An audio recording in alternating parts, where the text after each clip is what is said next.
सात रंग के दर्शकों को मेरा नमस्कार।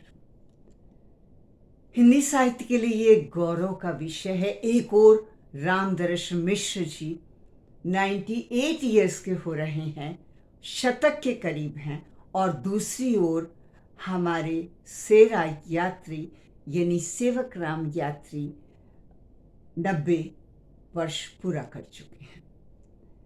यात्री जी का जीवन निरंतर एक संघर्षशील यात्रा का पर्याय है। मैं सबसे पहले उनसे कब मिली याद करती हूँ तो याद आता है कि उनसे प्रत्यक्ष मुलाकात से पहले मैं उनकी रचनाओं से मुंबई में मिल चुकी थी और उनकी पाठिका रह चुकी हूँ। मुंबई में ही उनसे मेरी पहली मुलाकात हुई थी।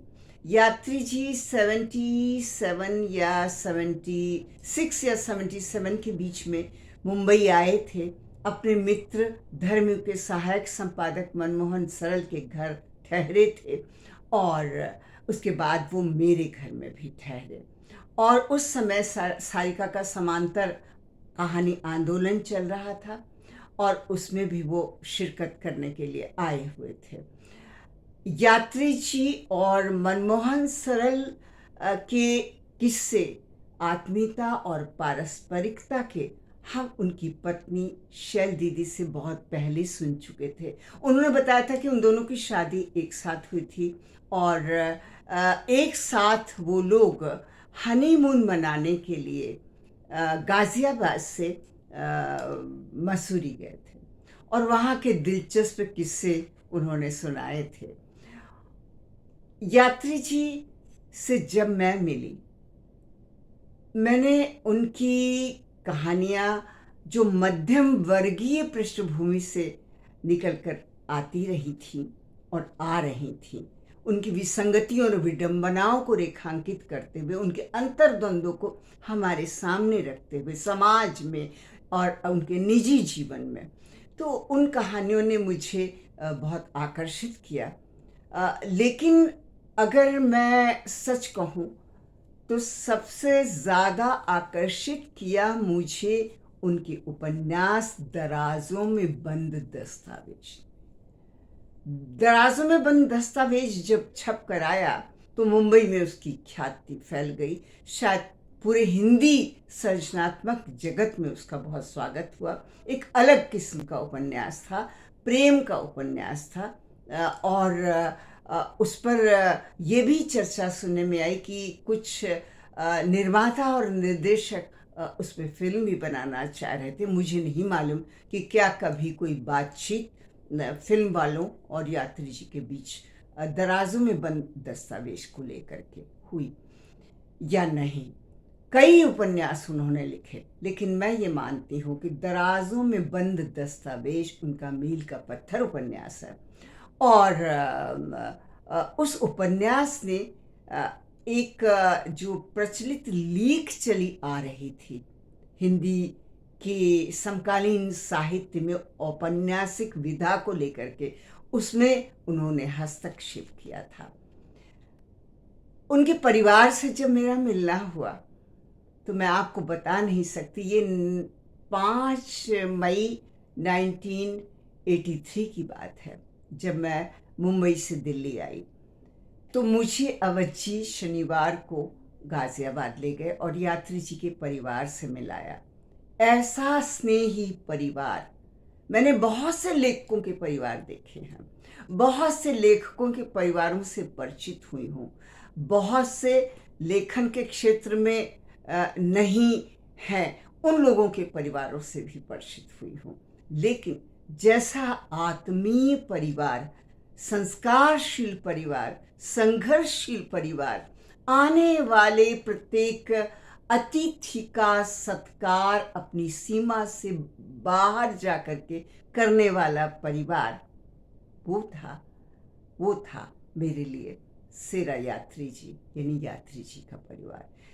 उनकी पत्नी उषा जी, मैं आपको बता नहीं सकती, मैंने इतनी संघर्षशील और मजबूत रीढ़ वाली स्त्री नहीं देखी। और उसके साथ साथ जो संस्कार उन्होंने, उषा ने अपने बच्चों को दिए, अपनी बेटियों को दिए, उन्होंने तो हम लोगों को ऐसे बांध लिया कि जैसे ही शनिवार आता था, छुट्टी का दिन शुरू होता था और मुद्गल जी को सारिका से फुर्सत मिलती थी, तो हम लोग तुरंत गाजियाबाद के लिए निकल देते थे और हम रात में वहीं सोते थे। और हम जो खाना चाहते थे हमारे लिए वो बेटियां बना कर रखती थीं। और गुड्डी जो सबसे बड़ी बिटिया थी, जो आज हमारे बीच नहीं है, वह तो अवध की बेटी बन गई थी और उसकी शादी में कन्यादान भी अवध जी और मैंने ही किया था। तो मैं ये कहना चाहती हूँ कि एक लेखक को जिस तरह की सहचरी की ज़रूरत होती है, उषा जी उसी का पर्याय थी। यात्री जी तो नाम से ही यात्री नहीं थे, वो सचमुच के यात्री थे, एक बंजारा मन यात्री थे, वो निकल जाते थे। ऐसे उदाहरण हिंदी साहित्य में अगर अगर अगर हम खोजें तो एक और मिलता है, वो है बाबा नागार्जुन का। लेकिन बाबा नागार्जुन को लेखन और प्रकृति में काफ़ी अंतर था। यात्री जी यारबाश लेखक थे और उनके घर में दोस्तों का जमावड़ा होता रहता था। जैसा मैंने बताया कि बच्चों को, जैसा मैं बताना चाहती हूँ कि बच्चे भी कभी कभी, मुझे ऐसा लगता था कि वो लोग आगे बढ़कर जो स्वागत सत्कार करते हैं, बढ़िया बढ़िया खाना बना के खिलाते हैं मेहमानों को, शायद उनके लिए, अपने लिए वो बच रहता है कि नहीं, लेकिन उनका परिवार ऐसा ही परिवार था। और जहाँ तक हिंदी साहित्य का प्रश्न है, जैसा मैंने पहले कहा कि उनकी कहानियाँ मध्यम वर्गीय पृष्ठभूमि से आती हैं और वो उस पृष्ठभूमि की तलछट को छूती हुई कहानियाँ हैं। लोग उनको बहुत पसंद करते रहे हैं। ये बात अलग है कि इस वक्त चर्चा के लिए मुझे उनकी कुछ ही कहानियों के कथानक तो याद हैं, लेकिन शीर्षक याद नहीं। और धर्म के बड़े बड़े पृष्ठों में, बड़े कलर पेजों में वो कहानियाँ छपती थी और सारिका में तो छपती ही थी। और यात्रा वृत्तांत, व्यक्ति चित्र, उन्होंने कई विधाओं में लेखन किया है यात्री जी ने, और प्रचुर लेखन किया है। और मुझे लगता है कि हिंदी साहित्य में एक लेखक के व्यक्तित्व को लेकर अक्सर जो चर्चाएं होती हैं कि उनकी प्रकृति कैसी, यात्री जी बहुत मानवीय प्रकृति के लेखक रहे हैं। अपने आचार और व्यवहार में भी मानवीय प्रकृति के पर्याय रहे हैं। गली के जो कुत्ते हैं वो भूखे होंगे तो घर की रात की बासी रोटियों को, बासी रोटियां अगर नहीं है तो ताजी रोटियां बना करके वो निकल जाएंगे गली में, और गली के आवारा कुत्तों को उन्हें देखते ही वो इकट्ठे हो जाते थे उनके इर्द गिर्द, और इकट्ठे हो जाते रहे हैं और बाकायदा वो उन्हें अपने हाथ से रोटियां खिलाते रहे हैं। तो लेकिन यह सब मुझे लगता है संभव था उषा जी की वजह से। मैं उषा को कभी नहीं भूल सकती। और ये परिवार, यदि यात्री जी अपनी जिंदगी के अनेक संघर्षों के बीच कुछ ऐसी अनहोनियों से गुजरे हैं जिनकी कल्पना बड़ी दुश्वार लगती है। उन्होंने बहुत कुछ खोया है अपनी ज़िंदगी में, अपनी बड़ी बेटी को खोया, दूसरी एक बेटी को भी खोया, इतनी प्यारे प्यारे बच्चों को। लेकिन मुझे, उन्हें तो गर्व होता ही होगा, लेकिन मुझे भी उनके बच्चों के ऊपर इस तरह से गर्व है जैसे वो मेरे ही बच्चों के जैसे हैं। और मेरी बहुत सी कठिनाइयों को लेकर के आलोक को मैं हमेशा याद करती रही हूँ, और आलोक आगे आए हैं और आगे बढ़कर उन्होंने उसका समाधान खोजा है और उसके समाधान के लिए प्रयत्न किया है। तो यह सारी चीज़ें यात्री जी के परिवार की विशेष हैं, और साहित्यिक दुनिया में ऐसे परिवार बहुत कम हैं। और दिल्ली जैसी जगह पर तो आके मुझे लगा कि साहित्यिक परिवारों में भी बिना अपॉइंटमेंट लिए आप चाय पीने के लिए भी नहीं जा सकते। लेकिन सेरा यात्री का घर एक ऐसा घर रहा है, मित्रों के लिए एक ऐसा परिवार रहा है जो हमेशा उनके स्वागत सत्कार में खुला रहा है।